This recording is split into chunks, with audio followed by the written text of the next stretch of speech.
نحمدہ ونصلی ونسلم علی رسولہ الکریم اما بعد فاعوذ باللہ من الشیطان الرجیم بسم اللہ الرحمن الرحیم قال اللہ تبارک و تعالی جل شانہ واما نوالہ واتم برہانہ فی القرآن المجید والفرقان الحمید والبرہان الرشید فاسألوا اہل الذکر ان کنتم لا تعلمون صدق اللہ مولانا العظیم وصدق رسولہ النبی الکریم ونحن علی ذلک لمن الشاہدین والشاکرین والحمد للہ رب العالمین۔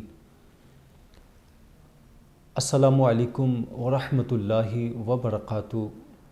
معزز سامعین کرام، آپ کا میزبان صاحبزادہ علامہ قاری احمد شہزاد فاروقی مجددی اپنا پروگرام فاسألوا کی 18ویں قسط لے کے حاضر خدمت ہے۔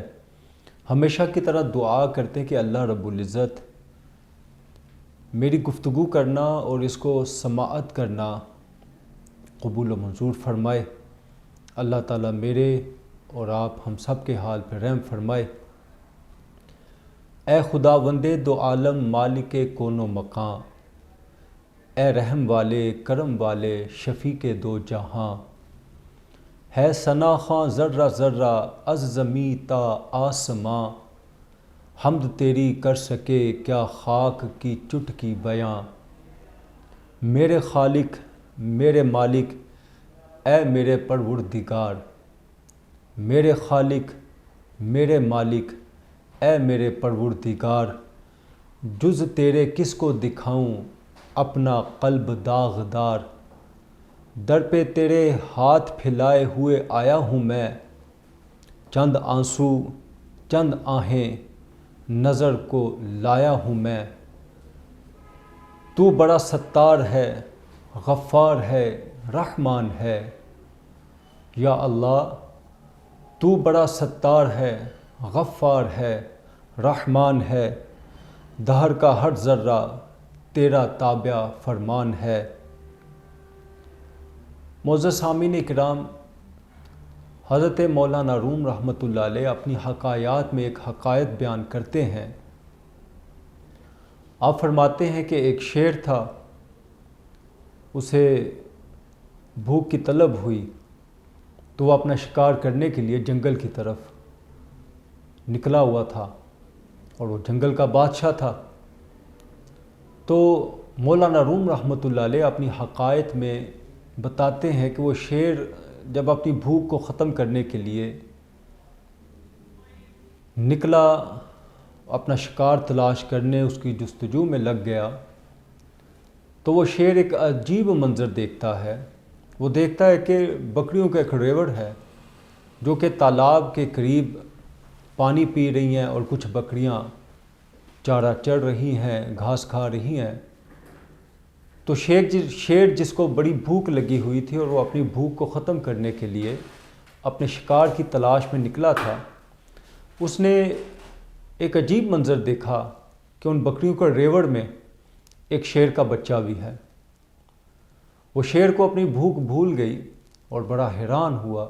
مولانا روم رحمۃ اللہ علیہ اپنی حقائق میں فرماتے ہیں کہ وہ شیر جو بھوکا تھا، جب وہ اس منظر کو دیکھتا ہے، جب اس نے یہ منظر دیکھا تو اب وہ اپنی بھوک بھول گیا، اور اس حیرانی کے عالم میں تھا کہ ہمارا بچہ، ہماری نسل کا بچہ، ہماری نسل، اس کا بکریوں کے ریوڑ میں کیا کام ہے۔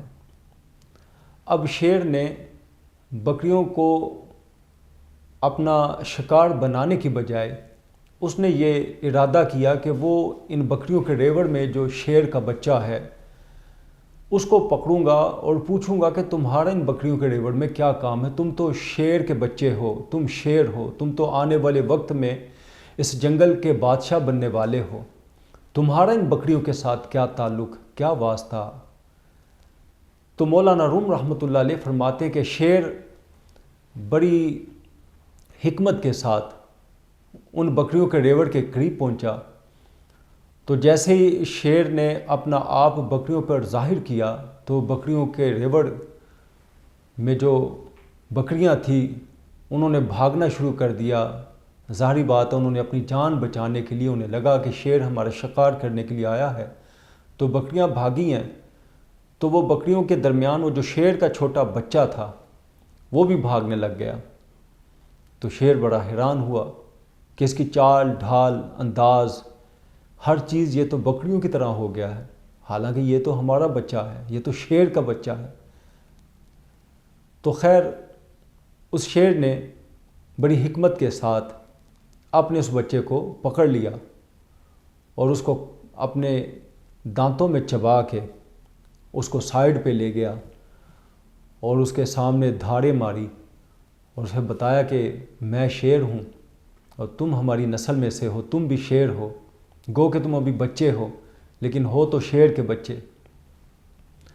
تمہارا ان بکریوں کے ریوڑ کے ساتھ کیا تعلق ہے؟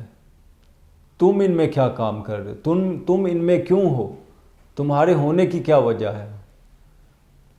تو وہ شیر کا بچہ اسی طرح ڈرتے ہوئے وہ بھاگنے کی اس نے کوشش کی تو شیر نے پھر پکڑ لیا اور کہا کہ نہیں نہیں، تم ہماری اولاد ہو، ہماری نسل ہو، تم شیر کے بچے ہو، تم اس جنگل کے ہونے والے بادشاہ ہو، تمہارا بکریوں کے ریوڑ سے کیا تعلق، تمہاری کیا دوستی ان کے ساتھ؟ تو وہ بچہ نہ مانا اور اس نے پھر بھاگنے کی کوشش کی۔ شیر کو غصہ آیا، اس نے اب غصے سے اس کو پکڑا اور زور سے دھاڑ باندھی اور جنگل کے پرندے ڈر اور خوف کے مارے اڑنے لگے درختوں سے۔ تو شیر نے کہا اس بچے کو کہ تم ہماری نسل میں سے ہو۔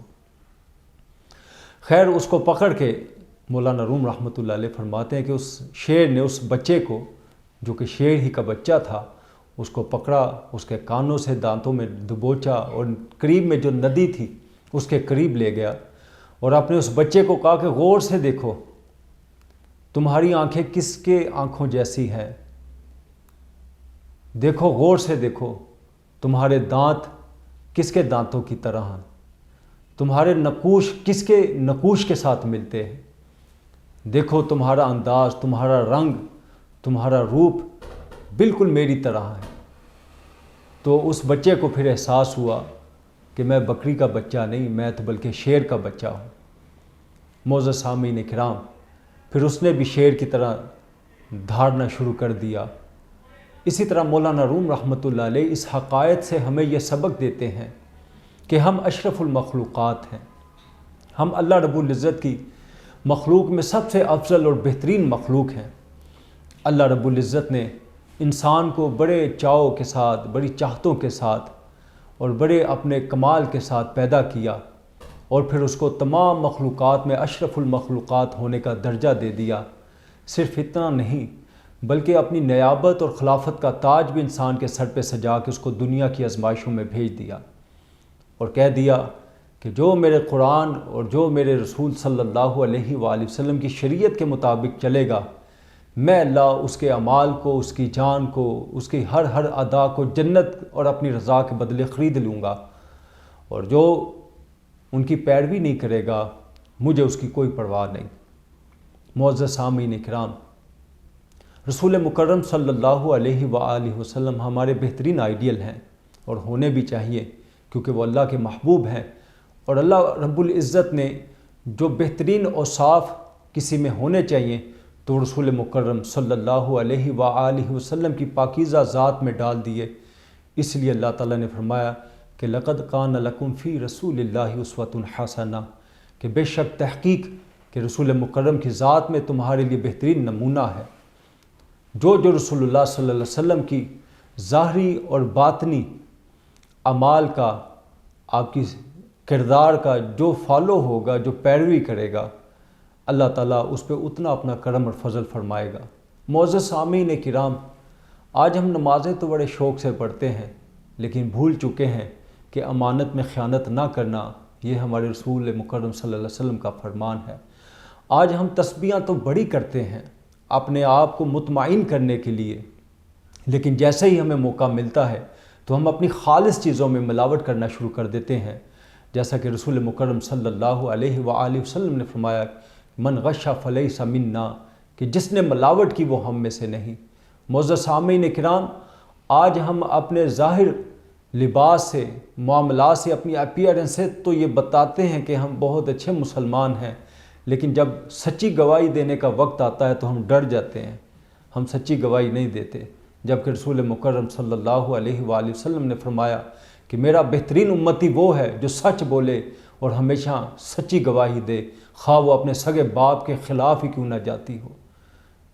معزز سامعین کرام، آج ہم مسلمان ہونے کے دعوے تو کر رہے ہیں، لیکن ہمیں اپنی زبان، اپنے قول، اپنے فعل، اپنے عہد کا کوئی پاس نہیں ہے، جبکہ نبی مکرم صلی اللہ علیہ وآلہ وسلم نے فرمایا کہ جس کا عہد نہیں، جس کا وعدہ نہیں، جس کی زبان نہیں، اس کا کوئی کردار نہیں۔ ہمیں اس کے رکوع و سجود، اس کی تسبیحات، اس کے سجدوں کی کوئی اس کی پرواہ نہیں۔ مومن تو وہ ہے جو سچ بولتا ہے، جو امانت میں خیانت نہیں کرتا، جو خالص چیز میں ملاوٹ نہ کرے، جو لوگوں کے ساتھ محبت سے پیش آئے، جو اپنے ہمسایوں کے ساتھ حسن سلوک کے ساتھ پیش آئے۔ آج ہم سب کے ساتھ اچھا برتاؤ تو کرتے ہیں، نہیں کرتے تو اپنے ماں باپ کے ساتھ نہیں کرتے، نہیں کرتے تو اپنے بہن بھائیوں کے ساتھ نہیں کرتے۔ آج معاشرے میں ہماری عزت تو ہے، لیکن ہمارے گھر والوں سے اگر پوچھا جائے کہ وہ ہم سے کتنے خفا ہیں، کتنے ناراض ہیں۔ معزز سامعین کرام، اللہ رب العزت نے آنکھ کو بنایا دیکھنے کے لیے، ہم اسے سننے کا کام لے رہے ہیں۔ اللہ رب العزت نے کان تو بنائے سماعت کے لیے، سننے کے لیے، لیکن ہم ان سے سونگھنے کا کام لے رہے ہیں۔ اللہ رب العزت نے دانتوں کو بنایا خوراک چبانے کے لیے، لیکن ہم ان سے دیکھنے کا کام لے رہے ہیں۔ اللہ رب العزت نے جس چیز کو جس مقصد کے لیے بنایا، آج ہم اس سے کام تو نہیں لے رہے، دین کو اپنی مرضی، اپنے منشا اور اپنے نفس کے مطابق اس پہ عمل کر رہے ہیں۔ یہ ایک بڑی فکر کی بات ہے۔ اللہ تعالیٰ کی بارگاہ میں دعا ہے کہ اللہ تعالیٰ میرے، آپ کے، ہم سب کے حال پہ رحم فرمائے۔ ہم محمدی ہیں، ہم مصطفی ہیں، ہم رسول مکرم صلی اللہ علیہ وآلہ وسلم کی امت میں سے ہیں۔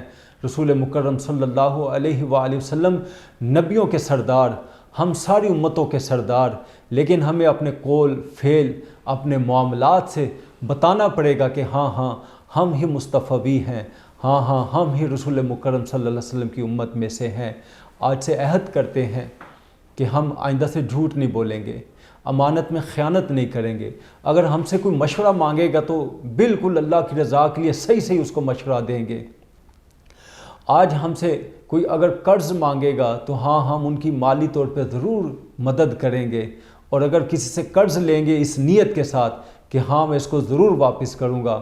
معزز سامعین کرام، چہروں پہ مسکراہٹ سجائیں گے کہ یہ رسول مکرم صلی اللہ علیہ وسلم کی سنت ہے۔ ہم بڑوں کا ادب کریں گے، کیونکہ حضور نے فرمایا کہ اپنے بڑوں کا ادب کرو۔ چھوٹوں سے پیار کیا کریں گے، کیونکہ رسول مکرم صلی اللہ علیہ وسلم بچوں سے بڑا پیار کیا کرتے تھے۔ معزز سامعین کرام، اللہ وحدہ لا شریک ہے، محمد صلی اللہ علیہ وآلہ وسلم اس کے آخری نبی اور خاص بندے ہیں۔ وہ سارے نبیوں کے سردار ہیں، وہ سارے نبیوں کے امام ہیں، وہ خاتم النبیین ہیں، وہ بہت بلند و بالا، اعلیٰ شان اور صفات کے مالک ہیں۔ ہم بھرپور کوشش کریں گے کہ اپنے نبی پاک صلی اللہ علیہ وسلم کی ظاہری اور باطنی سنتوں کو زندہ کر کے دنیا مافیہا کی برکتیں حاصل کریں۔ اللہ تعالیٰ کی بارگاہ میں دعا ہے، اللہ تعالیٰ میرے، آپ کے، ہم سب کے حال پہ رحم فرمائے، خاص طور پہ ہمارے ملک عظیم اسلامی جمہوریہ پاکستان پہ رحم فرمائے، اس کی اندرونی اور بیرونی سرحدوں کی حفاظت فرمائے، اس کے باسیوں پہ رحم فرمائے، اور خاص طور پہ عالم اسلام بالخصوص فلسطین کے نہتے مسلمانوں پہ اللہ رحم فرمائے، ان کی دستگیری اور معاونت فرمائے۔ وما توفیقی الا باللہ العلی العظیم، والسلام علیکم ورحمۃ اللہ وبرکاتہ۔